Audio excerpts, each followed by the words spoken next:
బ్యాగ్లో దొరికిన 2 లక్షల క్యాష్ను పోలీసులకు అప్పగించి నిజాయితీని చాటుకున్నాడు ఓ delivery boy. LB Nagar Nagole Bandlaguda ఏరియాలో డెలివరీ చేసేందుకు వెళ్తున్న షేక్ వలీకి రోడ్డుపై పడిన బ్యాగులో 2 లక్షల నగదు గుర్తించారు. నాగోల్ పోలీస్ స్టేషన్కు వెళ్లి తనకు దొరికిన నగదు అప్పగించాడు వలీ.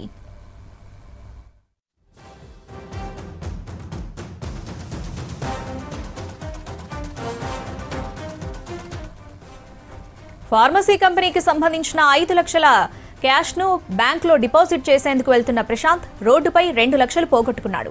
అప్పటికే పోలీస్ స్టేషన్లో డెలివరీ బాయ్ వాలీ అప్పగించిన క్యాష్ విషయం తెలుసుకున్న ప్రశాంత్ జరిగిన విషయాన్ని పోలీసులకు వివరించాడు.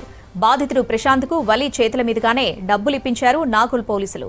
నిజాయితీ చాటుకున్న షేక్ వలీని అభినందించిన నాగోల్ పోలీసులు రివార్డ్తో సత్కరించారు.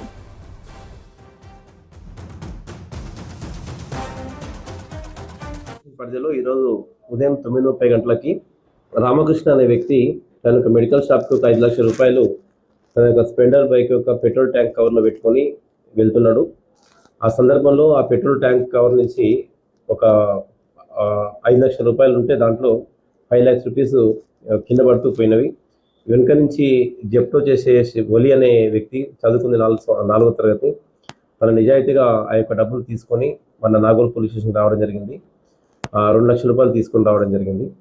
తర్వాత అతను ఒక అర్ధగంట తర్వాత నా పోలీస్ పైసలు పోయినని చెప్పి రావడం జరిగింది. ఆ పైసలు విచారించి ఆ పైసలు ఎవరని చెప్పి ఆ ప్రశాంత్ అనే వ్యక్తికి ఈరోజు పోలీస్ సమక్షంలో వలి ద్వారా ఇప్పించడం జరిగింది. చదువుకుంది 4వ తరగతి అయినా చాలా నిజాయితీగా వలి అనే వ్యక్తి జప్తు చేస్తూ ఈ పైసలు దొరికిన పైసలు పొజిషన్ తీసుకొచ్చినందుకు అతన్ని మా తరఫున అభినందిస్తున్నాం. అందరూ కూడా ఇట్లా నిజాయితీగా ఉండాలని కోరుకుంటున్నాం. నా పేరు షేక్ వలి. జప్టో రైడర్ని. నేను ఆర్డర్ తీసుకొని పోతుంటే బల్లగూడ చౌరస్తా దగ్గర 2 లక్షలు దొరికినాయి. పోలీస్ స్టేషన్లో హ్యాండ్ ఓవర్ చేసిన. అవి కావు పైసలని నేను ఇచ్చేసిన. పోలీసు వాళ్ళు రివార్డ్ ఇచ్చినారు.